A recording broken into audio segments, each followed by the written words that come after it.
بسم اللہ الرحمن الرحیم۔ کتاب شرح چہل حدیث از امام خمینی رحمۃ اللہ علیہ، چوتھی حدیث، صفحہ نمبر 128، چوتھا حصہ۔ تمہارے اسباب زندگی یہی ہیں اور یہ اس عالم وجود سے ہمارا اور تمہارا حصہ ہیں۔ پھر جب خدا تم کو اس دنیا سے اٹھانا چاہتا ہے تو تمہاری تمام قوتوں کو حکم دیتا ہے کہ وہ کمزور ہو جائیں، تمہارے سارے ادراکات کو حکم دیتا ہے کہ اپنی کارکردگی روک دیں، تمہارے کارخانہ وجود کو مختل کر دیتا ہے اور سماعت، بصارت، طاقت و قدرت کو تم سے واپس لے لیتا ہے، اور پھر تم ایک جامد لاش ہو جاتے ہو۔ چند روز کے بعد تمہاری گندگی اور عفونت سے لوگوں کے مشام کو اذیت ہونے لگتی ہے اور لوگ تمہاری شکل و صورت سے بھاگنے لگتے ہیں۔ پھر ایک مدت بعد تمہارے تمام اعضاء ایک ایک کر کے گلنے سڑنے لگتے ہیں اور پھر بکھر جاتے ہیں۔ یہ تو تمہارے جسم کا حال ہے۔ مال و منال اور جاہ و حشم کی بے اعتباری تو اور زیادہ واضح ہے۔ اگر تم نے خدا نخواستہ اپنے عالم برزخ کی اصلاح نہ کی تو خدا جانتا ہے کہ تمہاری کیا صورت اور کیسی حالت ہوگی، کیونکہ اس دنیا والوں کے حواس ان کے دیکھنے، سننے اور سونگھنے سے قاصر ہیں۔ تم نے فشار قبر اور قبر کی وحشت، تاریکی کے بارے میں جو کچھ بھی سن رکھا ہے، اس دنیا کی وحشت و تاریکی اور سختیوں کا اس پر قیاس ہی نہیں کیا جا سکتا۔ اگر کیا جائے تو وہ قیاس باطل ہے۔ خدایا، ہم نے اپنے ہاتھوں سے اپنے لیے جو کچھ تیار کر رکھا ہے اس پر ہماری فریاد کو سن، ہماری فریاد رسی کر۔ عذاب قبر جو عذاب آخرت کا نمونہ ہوگا، جس سے بچنے کے لیے بعض روایات کی بنا پر ہمیں شفاعت کرنے والوں کی شفاعت بھی نصیب نہ ہوگی، خدا جانے وہ کیسا عذاب ہوگا۔ آخرت کا حال تو تمام سابقہ حالتوں سے بدتر اور زیادہ وحشتناک ہوگا۔ آخرت کا دن حقائق کے ظاہر ہونے کا، رازوں کے منکشف ہونے کا، اخلاق و اعمال کے مجسم ہونے، حساب و کتاب اور ذلت و رسوائی کا دن ہوگا، موقف حساب میں کھڑا ہونے کا دن ہوگا۔ یہ ہے قیامت۔ اب قیامت کے بعد جہنم ہے، اس کا بھی حال معلوم ہے۔ جہنم کے بارے میں کچھ معلوم کرنا چاہتے ہو تو سنو۔ عذاب جہنم صرف آگ ہی نہیں ہے، تمہاری آنکھوں کے سامنے اس کا ایک ہولناک دروازہ کھول دیا جائے گا۔ اگر وہ ہولناک دروازہ اس دنیا میں کھول دیا جائے تو تمام دنیا والے ہلاک ہو جائیں۔ اسی طرح ایک دروازہ تمہارے کان کے لیے اور ایک تمہاری ناک کی طرف کھولا جائے گا، جن میں سے ایک بھی اگر اس مادی دنیا کے رہنے والوں کے لیے کھولا جائے تو سب کے سب اس کی شدت عذاب سے ہلاک ہو جائیں گے۔ آخرت کی حقیقت سے آگاہ ایک عالم کا کہنا ہے، جس طرح جہنم کی گرمی کمال شدت پر ہے، اسی طرح اس کی سردی بھی اپنی شدت کے کمال پر پہنچی ہوئی ہے۔ خدا شدید گرمی اور شدید سردی کو یکجا کرنے پر قادر ہے۔ یہ تمہارا انجام ہے۔ بس جس کی ابتدا ایک لامتناہی عدم ہو اور جب سے وہ اس دنیا میں قدم رکھے اس کے تمام تغیرات برے ہوں، جن حالات میں وہ زندگی بسر کرے وہ ایک سے بڑھ کر ایک شرماور ہو، اس کی دنیا برزخ اور آخرت ایک دوسرے سے بدتر اور رسوا کن ہو، وہ بھلا کس چیز پر غرور و تکبر کر سکتا ہے یا کس حسن و خوبی اور کمال پر فخر کر سکتا ہے؟ بس معلوم ہوا کہ غرور صرف جہالت و نادانی کی بنا پر ہوا کرتا ہے۔ جس کی جہالت زیادہ ہوگی اور عقل ناقص ہوگی، اس کا غرور زیادہ ہوگا۔ جس کا علم زیادہ ہوگا، روح وسیع ہوگی، سینہ کشادہ ہوگا، وہ متواضع اور فروتنی کرنے والا ہوگا۔ رسول خدا صلی اللہ علیہ وآلہ وسلم کا علم چونکہ وحی الہی سے ماخوذ تھا، آپ کی روح اتنی وسیع تھی کہ تن تنہا اربوں آدمیوں کی روح پر بھاری تھی۔ اس لیے آپ نے جاہلی عادتوں اور ادیان باطلہ کو پیروں تلے کچل دیا اور تمام آسمانی کتابوں کو منسوخ کر دیا تھا۔ اسی لیے آپ کی ذات گرامی پر گزشتہ آسمانی ادیان منسوخ ہو گئیں اور آپ ہی پر دائرہ نبوت کا خاتمہ ہو گیا۔ بحکم خدا حضور پرنور سلطان دنیا و آخرت ہونے کے ساتھ ساتھ تمام دنیاؤں پر متصرف بھی تھے۔ بندگان الہی کے ساتھ آپ کی تواضع سب سے زیادہ تھی۔ آپ کو یہ بات سخت ناگوار تھی کہ آپ کے اصحاب آپ کی تعظیم کے لیے کھڑے ہوں۔ جہاں بھی تشریف لے جاتے تھے سب سے آخر میں بیٹھتے تھے، زمین پر بیٹھ کر کھانا تناول فرماتے تھے اور زمین پر ہی نشست و برخاست رکھتے اور فرمایا کرتے تھے، میں خدا کا بندہ ہوں، لہٰذا بندوں کی طرح کھاتا ہوں اور غلاموں ہی کی طرح بیٹھتا ہوں۔ حضرت امام جعفر صادق علیہ السلام فرماتے تھے، حضرت بے پالان کے گدھے پر بیٹھنے کو پسند فرماتے تھے۔ بندگان الہی کے ساتھ پست اور معمولی جگہوں پر کھانا تناول فرمانے کو اچھا سمجھتے تھے اور فقراء کو اپنے دونوں ہاتھوں سے دینے میں خوشی محسوس کرتے تھے۔ آپ جب بھی گدھے پر سوار ہوتے تھے اور اپنے پیچھے اپنے غلام یا کسی اور کو بٹھا لیتے تھے، اور حضرت کی سیرت میں یہ بھی ہے کہ آپ اپنے اہل خانہ کا گھریلو کاموں میں ہاتھ بٹاتے، گوسفندوں کو اپنے ہاتھ سے دھوتے، اپنے کپڑوں اور جوتیوں کو خود ہی ٹانک لیتے تھے، اپنے خادم کے ساتھ مل کر چکی پیستے، آٹا گوندتے، اپنا سامان اپنے دستے مبارک سے اٹھا کر لے جاتے، نیز غریبوں اور مساکین کے ساتھ اٹھتے اور بیٹھتے، ان کے ساتھ کھانا کھاتے تھے۔ ان جیسی اور ان سے بالاتر چیزوں کے بارے میں حضرت کی یہی سیرت تھی۔ تواضع آپ کی مخصوص صفت تھی، حالانکہ حضرت مقامات معنوی کے مالک ہونے کے ساتھ ساتھ سلطنت ظاہری پر بھی فائز تھے۔ اسی طرح حضرت علی علیہ السلام بھی رسول خدا کی پیروی میں ان تمام امور کو انجام دیا کرتے تھے، اور آپ کی سیرت بالکل رسول خدا کی سیرت تھی۔ لہٰذا اے میرے عزیز، اگر تجھے روحانی کمال پر غرور ہے تو رسول خدا اور ائمہ کے مراتب کا تصور کر جو سب سے بلند مرتبہ تھے، اور اگر قیادت و سلطنت پر تکبر ہے تو وہ حضرات سلطنت حقیقی کے مالک تھے، لیکن سب سے زیادہ متواضع تھے۔ بس اس حقیقت کو تسلیم کر لو کہ تواضع اور انکسار علم و معرفت کی پیداوار ہے، غرور و سرکشی جہالت و نادانی کی پیداوار ہے۔ اس جہل و نادانی کی ذلت اور فکر و نظر کی پستی کو اپنے سے دور کر کے انبیاء کی صفات اور انبیاء کی صفات اپنے اندر پیدا کرو، شیطانی صفات سے چھٹکارا حاصل کرو، خدا کی کبریائی میں اس سے جھگڑا نہ کر، اس لیے کہ حق سے جھگڑا کرنے والا اس کے قہر و غضب کا نشانہ بنتا ہے اور منہ کے بل آتش جہنم میں ڈال دیا جاتا ہے۔ اگر تم اپنے نفس کی اصلاح میں کامیاب ہو جاؤ تو تھوڑی سی احتیاط و پابندی کے بعد اس راستے پر چلنا تمہارے لیے آسان ہو جائے گا۔ ہمت مردانہ، آزادی فکر اور بلندی نظر سے کام لو تو اچانک پیش آ جانے والے خطرات سے بھی محفوظ رہو گے۔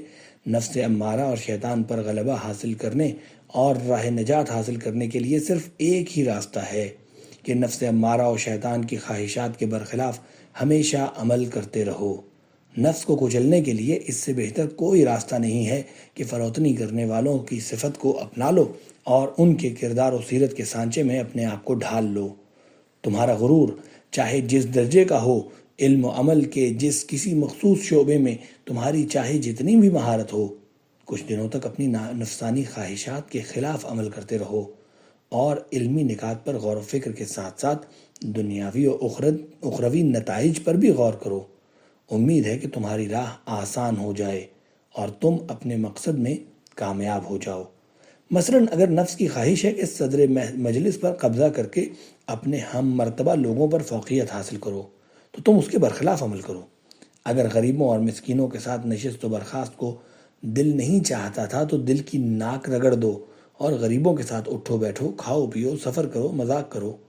ویسے یہ بھی ممکن ہے کہ نفس تم سے بحث کرے اور کہے تم ایک باعزت آدمی ہو، شریعت کے فروغ کے لیے اپنی عزت و وقار کو باقی رکھو۔ غریبوں کے ساتھ اٹھنے بیٹھنے سے لوگوں کے دلوں میں تمہارا مقام گر جائے گا، اپنے ماتحتوں سے ہنسی مذاق کرنے سے تمہارے وقار کو دھچکا لگے گا، محفلوں میں پیچھے بیٹھنے سے تمہاری عزت و احترام میں بٹا لگ جائے گا اور پھر تم باقاعدہ اپنے شرعی فریضے پر عمل نہیں کر پاؤ گے۔ سمجھ لو کہ یہ سب شیطان کی فریب کاریاں اور نفس کی مکاریاں ہیں، کیونکہ دنیا میں رسول اکرم صلی اللہ علیہ وآلہ وسلم کا احترام و وقار اور اقتدار و حکومت تم سے کہیں زیادہ تھا، مگر آپ کی سیرت وہ تھی جو تم نے چند سطروں پہلے پڑھی۔ میں نے اپنے زمانے میں خود اپنے دور کے علماء کے اندر ایسے اشخاص کو دیکھا ہے جو ایک ملک پر مکمل اقتدار کے حامل تھے، بلکہ شیعوں کی ایک اقلیم پر کامل طور سے اقتدار رکھتے تھے، لیکن ان کی سیرت رسول اکرم صلی اللہ علیہ وآلہ وسلم کی سیرت جیسی تھی۔ جناب استاذ معظم و فقیہ مکرم حاج شیخ عبدالکریم حائری یزدی سن 1940 سے لے کر 1355 ہجری شمسی تک دنیائے تشیع پر مکمل اقتدار رکھتے تھے اور مرجع کل تھے۔ ہم سب نے دیکھا ہے کہ ان کی سیرت کیسی تھی۔ وہ اپنے نوکروں چاکروں کے ساتھ ایک ہی دسترخوان پر کھانا کھاتے، زمین پر بیٹھتے، چھوٹے چھوٹے طلاب سے عجیب و غریب مذاق فرمایا کرتے تھے۔ آخر عمر میں جب ان کی صحت گر چکی تھی تو مغرب کے بعد بغیر عبا اپنے سر پر مختصر سا عمامہ لپیٹ کر پیروں میں چپل پہن کر گلی میں ٹہلنے نکلا کرتے تھے۔ اس سے لوگوں کے دلوں میں ان کا وقار کم نہیں ہوا بلکہ بڑھ گیا، ان کی عزت و احترام میں کوئی کمی نہیں آئی۔ ان مرحوم کے علاوہ بھی قوم کے علماء میں کئی ایسے محترم اشخاص تھے جن کے اندر اس قسم کے تکلفات نہیں تھے جن میں تمہارے شیطان نے تم کو مبتلا کر رکھا ہے۔ وہ حضرات اپنی ضرورت کی چیزوں کو بازار سے خود ہی خرید لیتے تھے، اپنے گھروں کے لیے پانی کے ذخیرے سے خود ہی پانی لاتے اور اپنے گھریلو کاموں میں حصہ لیتے تھے۔ لوگوں سے آگے یا پیچھے چلنا، صدر نشینی اور خاک نشینی دونوں ان کی نظروں میں یکساں تھے۔ ان کی تواضع اور انکساری پر لوگوں کو حیرت ہوتی تھی، ساتھ ہی ان کی عظمت لوگوں کی نظروں میں بہت تھی اور دلوں میں ان کا احترام بہت زیادہ تھا۔ بہرحال یہ طے شدہ ہے کہ رسول اکرم صلی اللہ علیہ وآلہ وسلم اور امام علی علیہ السلام کی سیرت پر عمل کرنا انسان کو چھوٹا نہیں بناتا، لیکن انسان کو نفس کی مکاریوں سے چوکنا رہنا چاہیے۔ کہیں اپنے جال میں پھنسا کر کسی اور راستے سے تم کو پٹخ نہ دے۔ مثلا تم بعض لوگوں کو دیکھو گے کہ وہ مجلس کی میں بالکل آخر میں اس طرح بیٹھیں گے کہ حاضرین کو سمجھائیں میرا مقام تو بہت اونچا ہے لیکن انکسار کی وجہ سے یہاں بیٹھا ہوں۔ اور کبھی ایسا ہوتا ہے کہ ایک شخص جس کو اپنے بلند مرتبہ ہونے کا خیال ہوتا ہے ایسے شخص کو اپنے آپ سے آگے بٹھا دیتا ہے جس کی حیثیت سب کی نظروں میں اس سے کم ہوتی ہے، اور اس کا مقصد صرف یہ ہوتا ہے کہ لوگ سمجھ جائیں کہ یہ عمل محض انکساری اور فروتنی کی وجہ سے ہے۔ اس قسم کی سینکڑوں نفس کی مکاریاں ہیں جن میں غرور کے علاوہ ریاکاری اور دھوکہ بھی شامل ہوتا ہے۔ نفس کی اصلاح اسی وقت ممکن ہو سکتی ہے جب خالص ارادے سے جدوجہد کی جائے۔ اس طرح تمام نفسانی صفات قابل اصلاح ہیں، مگر شروع میں زحمت ضرور ہوتی ہے۔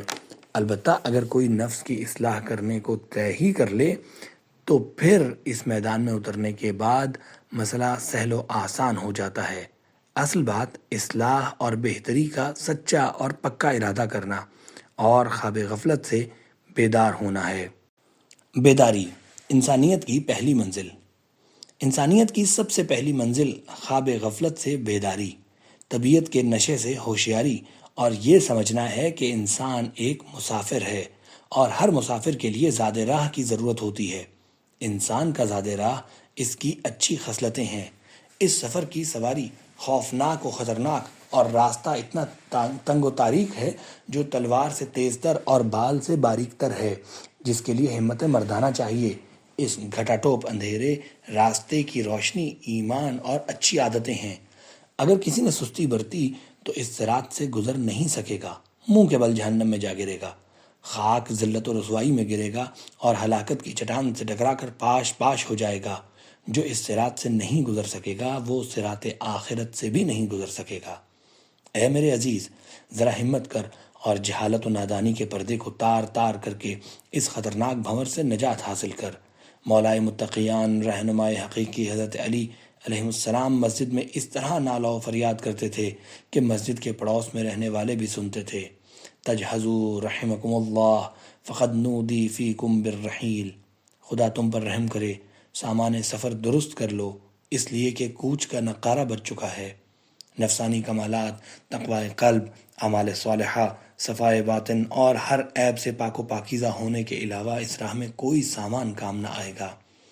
بالفرض اگر تم ایمان کی ظاہری صورت رکھنے والے ناقص گروہ سے ہو تو اپنے آپ کو اس کھوٹ سے خالص کرنا پڑے گا تاکہ نیکوکاروں اور صالحین کے گروہ میں شامل ہو جاؤ۔ اس کے علاج کا طریقہ یہ ہے کہ نفس کو عتاب و ملامت کی بھٹی میں رکھو، پشیمانی اور ندامت اور توبہ کی آگ کے ذریعے اس کو جلا کر پگھلا دو۔ یہی خدا کی طرف واپسی کا ایک طریقہ ہے۔ اسی دنیا میں تم خود ہی اپنا علاج کر لو، ورنہ عذاب الہی کی بھٹی، اعوذ باللہ من الشیطان الرجیم، نار اللہ الموقدہ التی تطلع علی الافئدہ میں تم کو پگھلا دیا جائے گا، اور خدا ہی جانے آخرت کی کتنی صدیاں اس کی اصلاح کے لیے درکار ہوں گی۔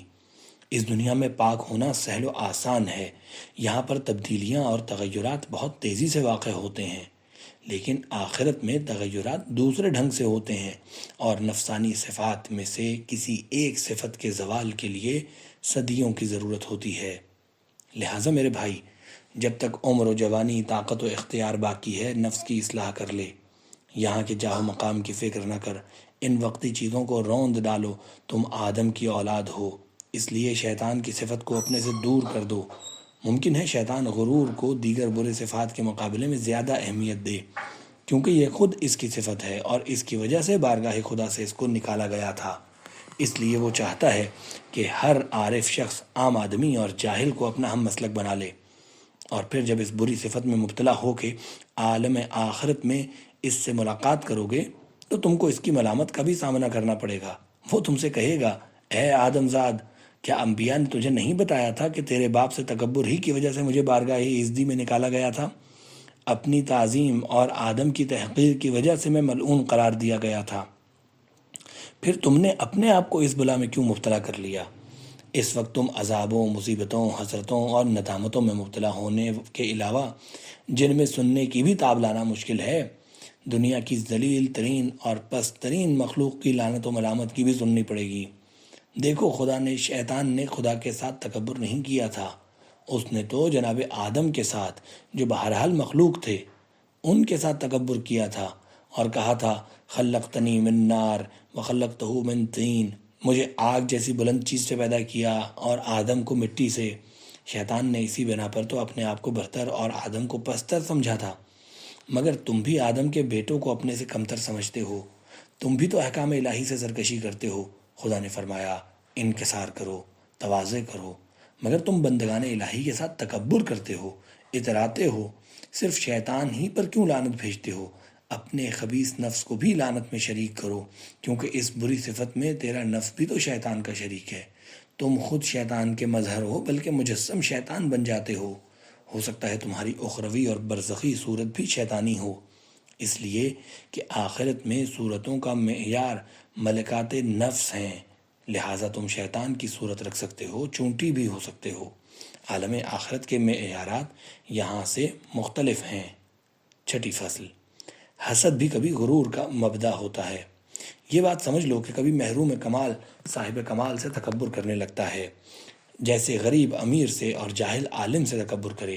اسی طرح یہ بھی سمجھ لو کہ جس طرح کبھی عجب تکبر کا سرچشمہ بنتا ہے، اسی طرح حسد بھی غرور و تکبر کا مبدا بن جاتا ہے۔ اور ممکن ہے جب انسان اپنے میں وہ کمال نہ پائے جو دوسروں کے اندر ہے تو وہ اس سے حسد کرنے لگے، پھر یہ حسد دوسرے سے غرور و تکبر کا سبب بن جائے اور پھر وہ اس صاحب کمال کی جس طرح چاہے تذلیل و توہین کرے۔ کافی شریف میں امام جعفر صادق علیہ السلام سے حدیث مروی ہے، حضرت نے فرمایا، ہر طبقے کے شریر اشخاص میں تکبر کا پایا جانا ممکن ہے۔ اس کے بعد کچھ گفتگو کرنے کے بعد فرمایا، رسول خدا مدینہ کی بعض گلیوں سے گزر رہے تھے کہ ایک سیاہ فام عورت اپلے چن رہی تھی۔ اس سے کہا گیا کہ رسول خدا کے راستے سے ہٹ جا۔ اس نے جواب دیا، راستہ کشادہ ہے۔ بعض افراد نے اس کو ہٹانا چاہا، مگر رسول خدا نے فرمایا، اس کو چھوڑ دو کہ یہ متکبر ہے۔ کبھی بعض اہل علم کے اندر بھی یہ صفت پیدا ہو جاتی ہے اور وہ یہ عذر پیش کرتے ہیں کہ مالداروں کے ساتھ تواضع اچھی بات نہیں ہے، اور نفس امارہ ان سے کہتا ہے کہ مالداروں کے ساتھ انکسار برتنا ایمان کو ناقص کر دیتا ہے۔ دراصل اس غریب کو پتہ ہی نہیں کہ مالداروں سے تواضع ان کی مالداری کی بنا پر کرنا اور ہے اور کسی اور بات کی وجہ سے انکسار کرنا اور ہے۔ اگر حب دنیا کی بری صفت اور جذبہ طلب جاہ و منزلت انسان کو تواضع پر آمادہ کرتا ہے تو یہ عادت تواضع نہیں ہے، یہ تو تملق و چاپلوسی اور نفسانی برائیوں میں سے ہے۔ ایسے اخلاق والا انسان کبھی غریبوں کے سامنے فروتنی کا اظہار نہیں کرتا۔ ہاں، اگر غریبوں سے کوئی مفاد وابستہ ہے یا کسی لقمہ تر کا سراغ ملتا ہے تب وہ ان کی بھی تواضع کرتا ہے۔ اور کبھی فطری تواضع انسان کو دوسرے کے احترام اور اس کے ساتھ انکسار سے پیش آنے پر مجبور کرتی ہے، چاہے وہ دوسرا شخص غریب ہو یا مالدار، یا اس سے کوئی غرض وابستہ ہو یا نہ ہو۔ یعنی اس کی تواضع بے لوث ہوتی ہے اور اس کی روح پاک و پاکیزہ، جاہ و منزلت کی طمع نے اس کو اپنا اسیر نہیں کیا ہے۔ یہ تواضع غریب اور امیر دونوں کے لیے خوب ہے، یعنی ہر شخص کا اس کے مقام کے مطابق احترام کیا جانا چاہیے، لیکن صاحبان حیثیت و مقام کے ساتھ تمہارا تکبر کرنا اور ان کی تحقیر کرنا اس وجہ سے نہیں ہے کہ تم تملق و چاپلوسی نہیں کرتے، بلکہ یہ صرف حسد کی وجہ سے ہے اور تم نے اپنے آپ کو دھوکہ دے رہے ہو۔ اسی لیے اگر تم کسی کو غیر متوقع طور پر اپنا احترام کرتے ہوئے دیکھو تو اس کے ساتھ تواضع اور انکساری سے پیش آتے ہو۔ بہرحال نفس کی مکاریاں اور اس کے کارنامے اس حد تک دقیق ہوتے ہیں کہ خدا سے پناہ مانگنے کے علاوہ انسان کے پاس کوئی چارہ نہیں ہوتا